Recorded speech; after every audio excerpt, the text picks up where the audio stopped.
याची दिसून येते। गोरक्षरामभाऊ कारखिले यांच्या घरामध्ये नेहमीच पूजन केली जाणारी भगवद्गीता पुराच्या पाण्यात वाहून नदी पात्रात गेली होती। नदी पात्रात रात्रभर ती पाण्यामध्ये फिरत होती।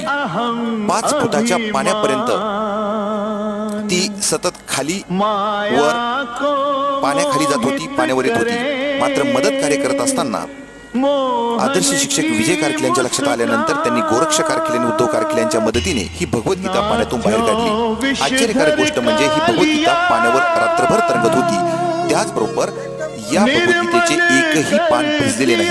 त्यामुळे पैसोनी पाण्यावरील वाचली ज्ञानेश्वरी आणि जळी दगडासहित वह्या तारलेल्या जायच्या लह्या याचा प्रत्यक्ष प्रत्यय हा त्रिभुवनवाडी गावामध्ये गोरक्षरामभाऊ कारखिले यांच्या परिवाराला अनुभवास मिळाला। जय श्रीराम, जय श्रीराम, जय श्रीराम।